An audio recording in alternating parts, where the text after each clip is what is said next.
안녕하세요. 성균관대학교 손성욱입니다. 저희가 개발한 기술은 식물자원과 이산화탄소를 활용하여 생활에 유용한 플라스틱 소재를 만드는 것입니다. 특히 고밀도 전자기기와 배터리 등에서 열 때문에 생기는 고장을 방지하는 열분산 방막 소재를 개발하였습니다. 우선 식물자원의 활용에 대해 설명드리겠습니다.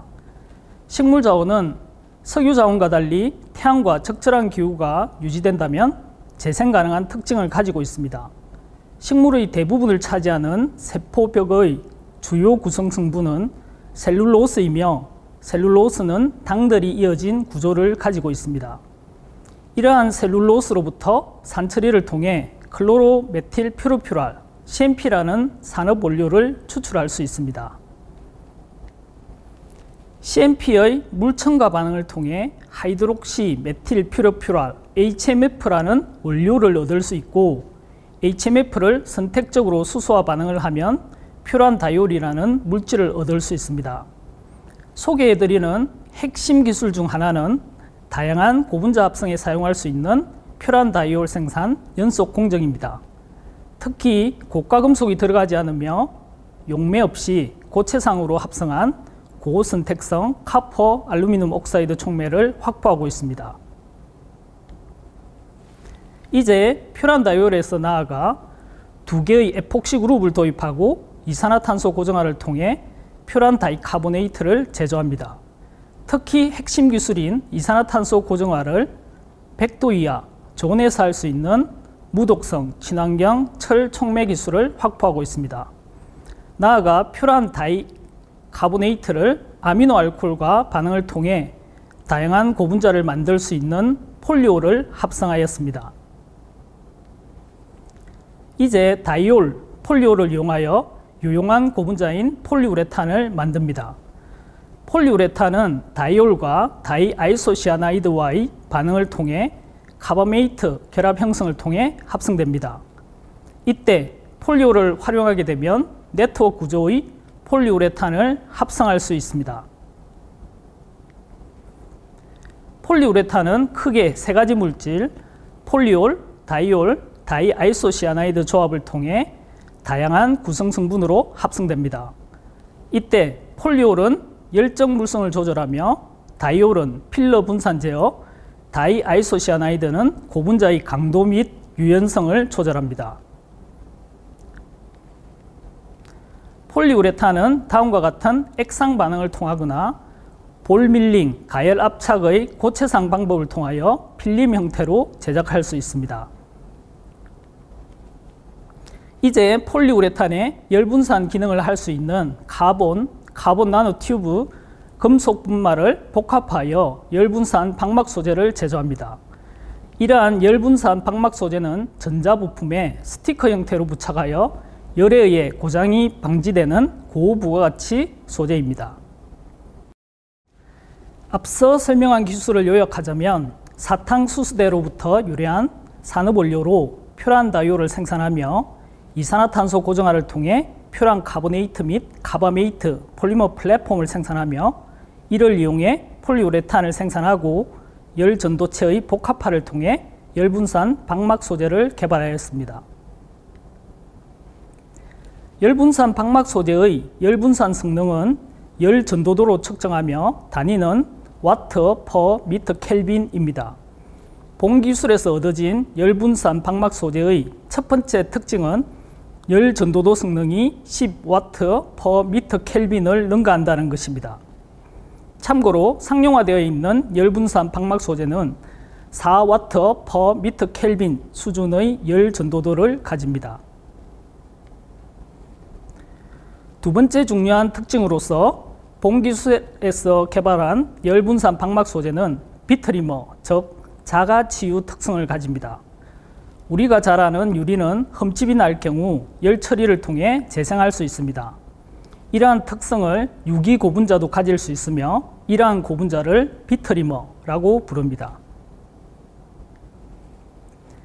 본 기술에서 개발된 폴리우레탄은 손상 후에도 열에 의해 손상이 치유되는 특성을 가지고 있습니다.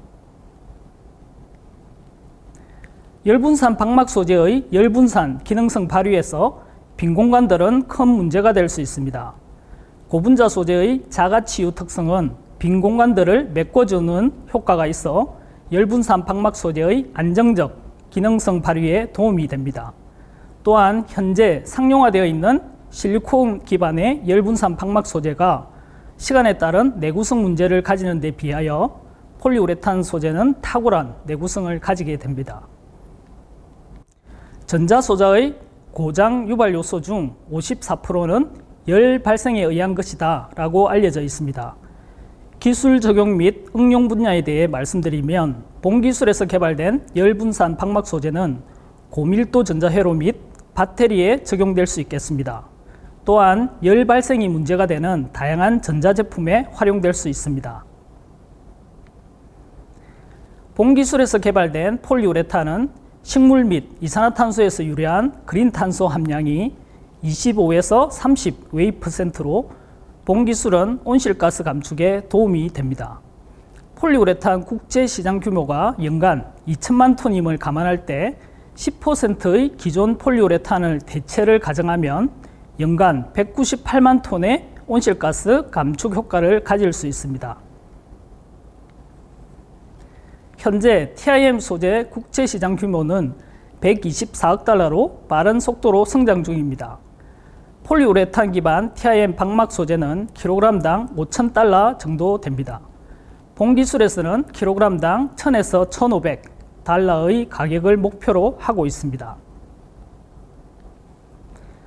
폴리우레탄 제조에 사용되는 핵심 소재인 폴리다이올 시장은 현재 국제시장 규모가 2억 달러입니다. 특히 3개의 일본 회사 및 1개의 독일 회사가 66%의 점유율을 가지고 있습니다. 현재 상용 폴리다이올의 가격은 킬로그램당 30달러로 본 연구에서는 킬로그램당 10달러의 가격을 목표로 하고 있습니다.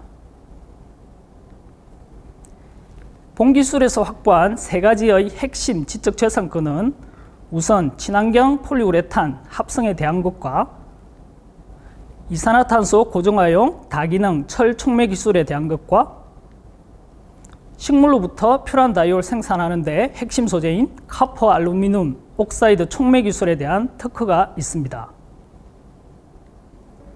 향후 계획에 대해서 말씀드리면 본기술은 2단계 연구과제 수행 후 퓨란 다이올 생산 기술 실정, TIM 소재에 대한 데모 제품 및 기술 실정을 통해 사업화를 추구하고자 합니다. 또한 본기술에서 개발된 TIM 소재는 중소기업으로 기술 이전을 추구하고자 합니다. 나아가 전자회사 및 전기자동차 회사에 납품하는 목표를 가지고 있습니다. 본기술에서 개발된 폴리우레탄은 TIM 소재 이외에도 생분해성 포장재, 자동차용 플라스틱, 친환경 폴리우레탄 바닥재, 복합화를 통한 난연성 건축자재 개발의 후속 응용 과제로 확장될 수 있겠습니다. 감사합니다.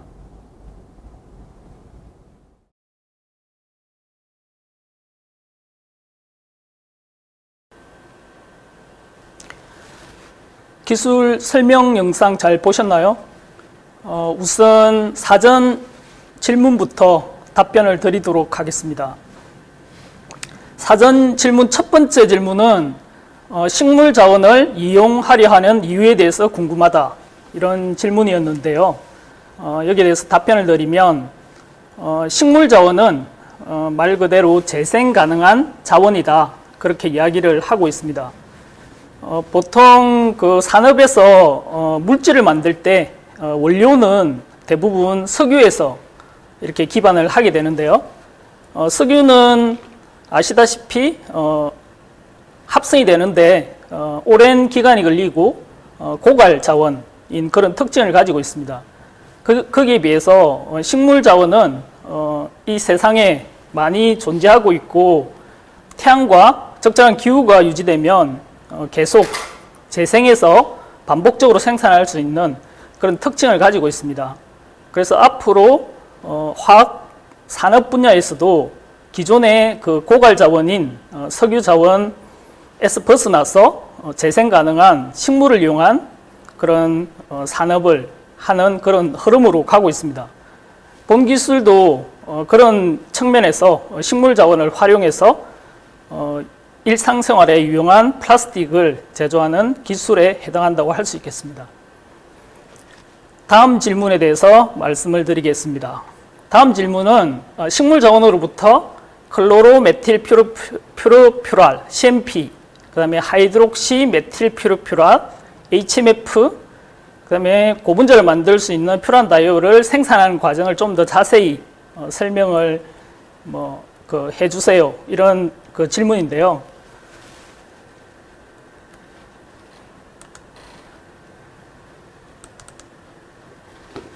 예, 우선은 식물은 다양한 구성 성분으로 이루어져 있지만 주 성분은 동물한테 없는 세포벽으로 이루어져 있습니다. 그 세포벽은 핵심 구성 성분은 셀룰로스라고 할 수 있는데요. 셀룰로스는 다음 그림에서 보는 것과 같이 육탄당, 글루코스들이 연결된 그런 구조를 가지고 있고요. 이 육탄당을 가수분해를 통해서 오각형을 가지는 퓨란 유도체를 식물에서 원료로 우리가 추출을 할 수 있습니다. 이때는 산처리를 통해서 이 결합을 끊게 되는데, 특히 염산을 사용하게 되면 클로라이드가 하나 들어가고 퓨란 유도체인 클로로 메틸 퓨르퓨랄이라는 물질을 식물에서 추출할 수 있고요. 이 CMP에서 클로라이드 대신에 물 첨가 반응을 통해서 하이드록시 그룹을 넣게 되면 하이드록시 메틸 퓨르퓨랄이라는 HMF 원료를 생산할 수 있고, 여기에 수소를 선택적으로 넣어서 알데히드기를 알코올로 이렇게 환원을 시켜주게 되면 고분자를 만들 수 있는 퓨란 다이올을 생산할 수 있습니다. 다음 질문에 대해서 말씀을 드리면, 용매 없이 합성한 카퍼, 알루미늄 옥사이드 촉매가 어떻게 제조되는지 궁금합니다. 이런 질문인데요. 여기 그림에서 잘 나타나져 있는데, 이 합성은 용매를 사용하지 않고 카퍼 전구체인 카퍼 나이트레이트와 알루미늄 옥사이드의 전구체인 알루미늄 나이트레이트와 그 다음에 고체로 이루어져 있는 베이스들을 고체들을 합쳐서 이렇게 이제 그라인딩 갈아서 이 제조를 하게 되는데, 이 가는 과정에서 이 카퍼가 알루미늄 옥사이드 지지체에 굉장히 고르게 이렇게 분산되는 이런 특징을 가지고 있고요. 마지막으로는 이제 소송을 통해서 결국에 카퍼와 알루미늄 옥사이드를 이렇게 제조하는 이런 방식인데, 핵심적으로는 이 그림에서 나타나 있는 것과 같이 물리적으로 그라인딩을 통해서 이 촉매를 제조할 수 있고, 그 그라인딩 와중에 그 구성 성분이 기공을 또 유도하는 이런 특징을 가지고 있어서 카퍼가 굉장히 양도 많지만 고르게 분산되어 있고 기공을 가지는 그런 고체 촉매를 제조할 수 있었습니다. 다음 질문에 대해서 답변을 드리면,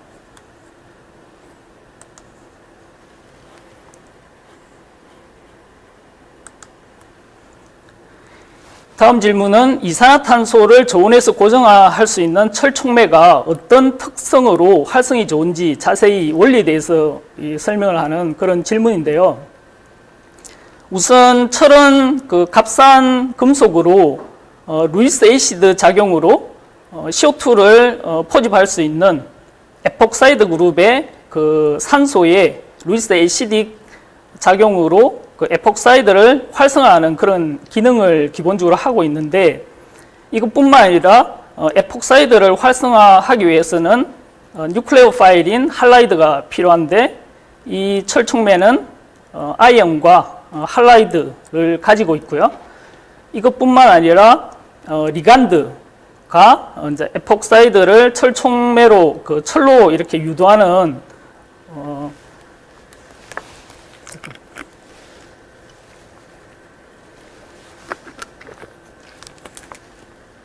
논 코벌런트 이렇게 유도를 하는 그런 기능을 가지고 있는데, 결국에 에폭사이드가 리간드에 있는 H 때문에 수소 결합으로 그 아이언에 잘 접근할 수 있게 이렇게 리간드도 역할을 하고 있어서 결국 이런 촉매 작용을 코퍼레티브 캐탈리시스라고 이 철의 그 메탈, 그 다음에 그 할라이드의 뉴클레오파일, 그 다음에 리간드의 논코발런트 유도하는 그런 기능이 합쳐져서 저온에서도 CO2가 잘 포집되는 그런 특징을 가지고 있습니다. 다음 질문에 대해서 말씀을 드리면 열분산 방막 소재의 열 전도성은 어떻게 측정하는지에 대한 그 질문인데요. 저희가 이제 배터리나 그 전자장치로부터 발생되는 열을 잘 그 밖으로 빼주기 위해서 열분산 방막 소재를 제조를 하였는데요. 그 열분산 방막 소재의 열 전도성은 결국에 이제 열을 밖으로 잘 빼주는 이 특성을 이제 측정하는 그런 의미인데, 우선적으로는 그 물질의 그 밀도, 그 다음에 비열을 밀도 측정기, 비열 측정기로 이렇게 측정을 하게 되어 있고요. 가장 중요한 열 전도도 특징은 결국에 이제 열을 전도하는 시간을 재는 이런 측면인데, 소재가 이제 방막 형태를 가지고 있고 한쪽 면을 레이저 펄스를 이용해서 열을 유도하고 반대편으로 열이 전달되는 그 과정에 대한 시간을 이렇게 재개되어 있습니다. 그 시간을 측정하고 결국에 이제 열 전도되는 그 특성을 이렇게 계산으로 와트 퍼 미터 켈빈으로 이렇게 보고하는 게 열 전도도를 측정하는 이런 방식이라고 할 수 있겠습니다. 다음 질문은 용매를 사용하지 않고 폴리우레탄은 어떻게 합성되는지 궁금합니다.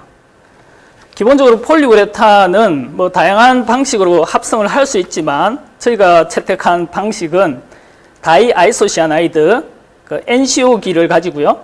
그 다음에 다이올 간에 이렇게 리액션을 통해서 폴리우레탄이 합성이 되는데, 결국에 NCO와 알코올 사이에 리액션을 통해서 한쪽은 이스터 본딩이 있고 한쪽은 아마이드 본딩이 있는 카바메이트 결합을 형성을 하면서 폴리우레탄이 이제 형성이 되는 그런 식인데, 저희가 이제 채택한 방식은 용매를 쓰지 않고 볼밀링이라는 요즘 그 고분자 합성 분야의 친환경 합성법으로 인기를 끌고 있는 그런 합성법이라 할 수 있는데, 결국에 이제 스틸로 되어 있는 볼을 넣고 그다음에 리액턴트들을 넣고 이렇게 이제 볼밀링을 해주면 볼들이 서로 부딪히는 그 에너지가 그 합성의 리액션의 그 에너지원으로 작용해서 결국에 생성물인 이제 폴리우레탄을 얻을 수 있는데, 여기 이제 또 핵심적인 저희 기술의 특징 중에 하나가 이렇게 용매를 쓰지 않고 그 볼밀링으로 합성을 해도 고분자의 그 질량 분포도가 굉장히 균일하게 이렇게 나오는 그런 장점을 가지고 있습니다. 다음 질문에 대해서 말씀을 드리면, 고분자의 자가치유 특성을 평가하는 방법은 무엇입니까? 고분자가 이렇게 있다가 손상을 입게 되면 고분자의 강도가 이렇게 줄어드는 그런 그 현상을 보이는데요. 자가치유를 할 수 있으면 원래 가지고 있던 그 강도를 다시 이제 복원을 할 수 있는 그런 특징이 자가치유라고 할 수 있겠습니다. 그래서 그림에 보는 것 같이 첫 번째 원래 고분자의 그 강도를, 인장 강도를 저희가 측정을 하고, 그 다음에 손상을 준 다음에 다시 복구를 해서 다시 인장 강도를 측정해서 예를 들어 원래 강도의 80% 정도를 확보하게 되면 자가치유 특성이 이제 80%다. 이렇게 이제 이야기를 할 수 있고, 기본적으로 어떤 고분자가 자가치유 특성을 가진다는 것은 저희가 이제 DSC를 찍게 되면 고분자의 TG, 글래시 템퍼러처 다음에 평탄한 자가치유가 되는 TV, 그러니까 자가치유 온도를 저희가 확인할 수 있고, 그 온도에서 이렇게 자가치유 특성을 평가하는 이런 방식으로 저희가 연구를 하고 있습니다. 다음 질문에 대해서 답변을 드리면, 폴리우레탄의 다양한 응용 분야에 대해서 궁금합니다. 실제 폴리우레탄의 특징은 세 가지의 그 다이올, 폴리올, 다이아이소시아나이드 조합으로 다양한 그 화학 구조의 폴리우레탄을 합성을 할 수 있고, 이것은 다른 이야기로 다양한 물성의 폴리우레탄을 얻을 수 있다는 것이고요. 그래서 실제 폴리우레탄은 다양한 응용 분야에 응용이 될 수 있는데, 저희가 이제 일상생활에 보이는 것 중에 스펀지 형태 부드러운 고분자도 만들 수 있고, 농구장 바닥 정도로 딱딱하게도 만들 수 있고 그런 건데, 그래서 폴리우레탄은 저희는 이제 폭화파를 통해서 고부와 같이 물질을 만들지만, 실제 이제 건축 자재나 자동차 플라스틱 이런 용도로도 활용이 될 수 있겠습니다.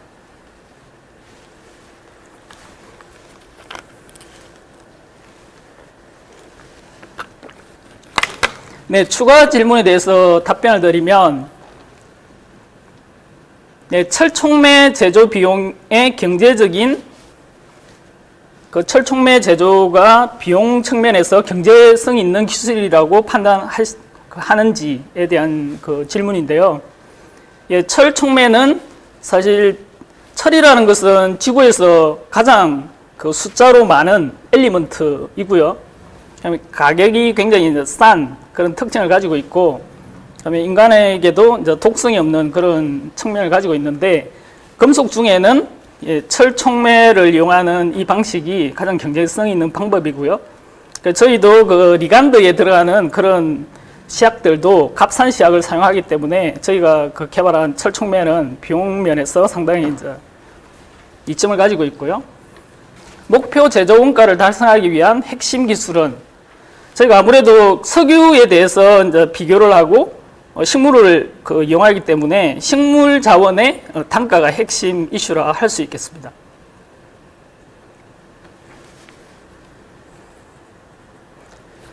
네, 이상 추가 질문에 대해서 답변이었고요. 혹시 더 질문 사항이 있으면 아래에 연락처로 연락을 주시면 답변을 드리도록 하겠습니다. 네, 감사합니다.